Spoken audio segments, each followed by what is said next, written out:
Nadie te pide que demuestres quién eres, hasta que llega el momento en que no pueden reconocerte. Imagina por un instante que pierdes tu nombre, no en la memoria de quienes te aman, sino en los registros del mundo. Caminás, hablas, respirás, pero para el sistema simplemente no existes. No podés votar, no podés viajar, no podés trabajar. No porque hayas dejado de ser alguien, sino porque no puedes probarlo. Hubo un tiempo en que eso no importaba, bastaba con un rostro conocido, una historia compartida, una vida visible ante los demás.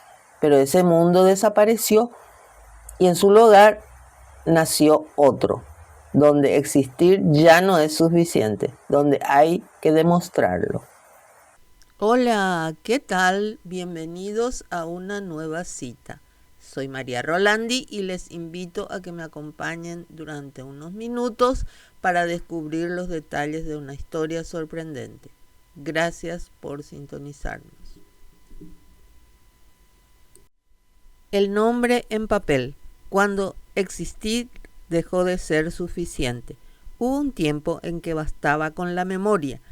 En aldeas pequeñas, donde todos compartían el mismo polvo y el mismo pan, la identidad no necesitaba tinta.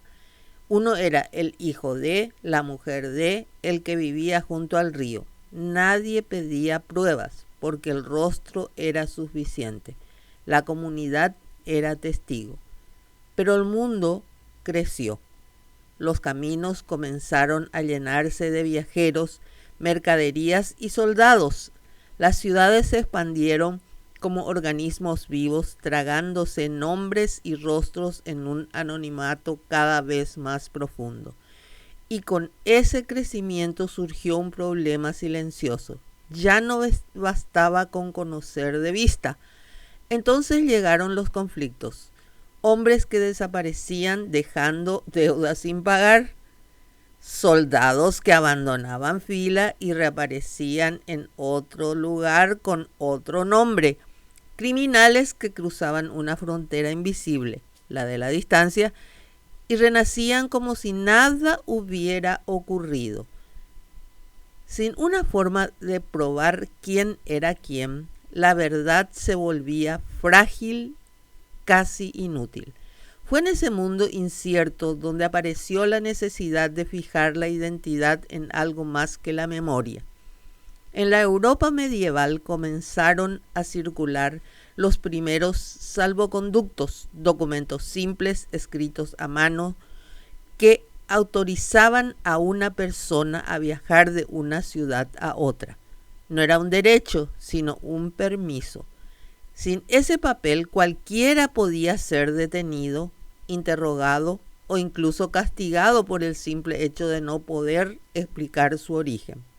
Era el primer paso hacia una idea poderosa.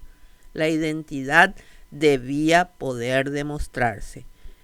Con el paso del tiempo, los estados, cada vez más organizados y ambiciosos, comprendieron que saber quién era cada individuo no era solo una cuestión de seguridad, sino de control. Identificar a las personas permitía cobrar impuestos con precisión, aplicar leyes sin ambigüedades y sostener un orden que ya no podía depender de la confianza. Así nacieron los registros civiles, luego los pasaportes y más tarde los documentos nacionales de identidad. El nombre dejó de ser solo un sonido pronunciado por otros, se convirtió en algo escrito, registrado y archivado. Pero esos documentos no solo decían cómo te llamabas, decían a qué país pertenecías, qué derechos podías ejercer, qué leyes te protegían y cuáles te juzgarían. En un mundo cada vez más administrado, no tener una identidad oficial era casi lo mismo que no existir.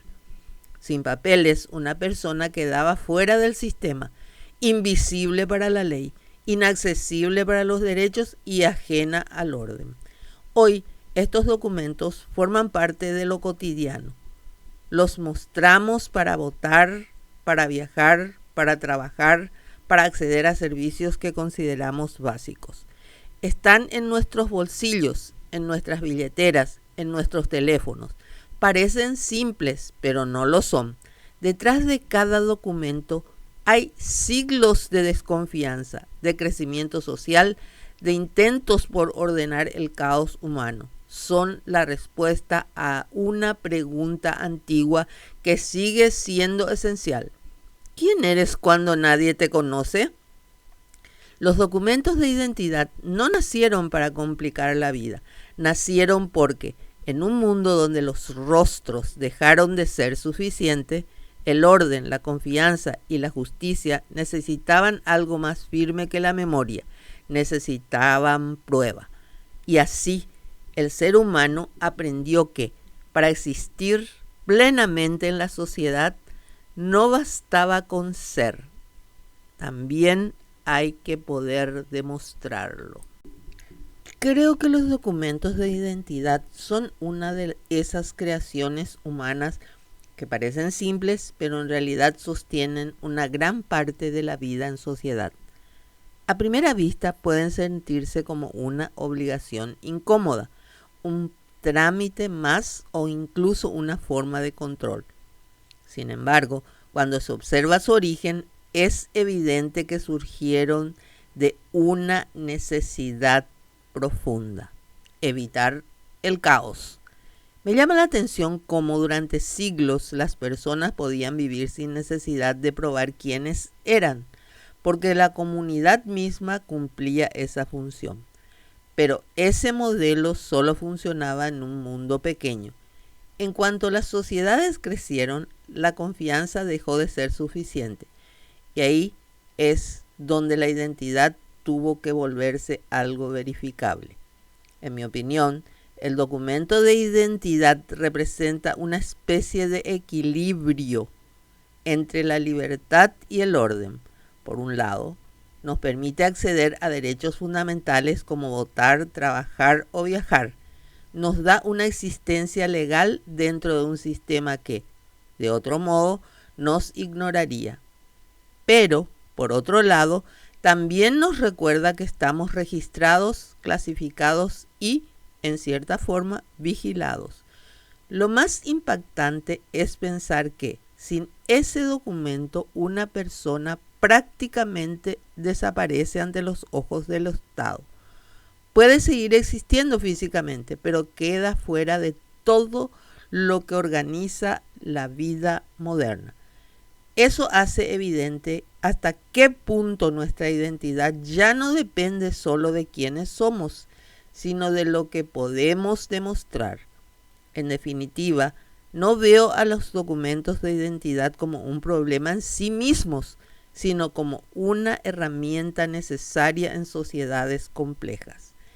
El verdadero desafío está en cómo se utilizan, si sirven para garantizar derechos y justicia o si se convierten en mecanismos de exclusión o control excesivo. Porque, al final, la pregunta sigue siendo la misma desde hace siglos. No solo quién eres, sino quién tiene el poder de reconocerte.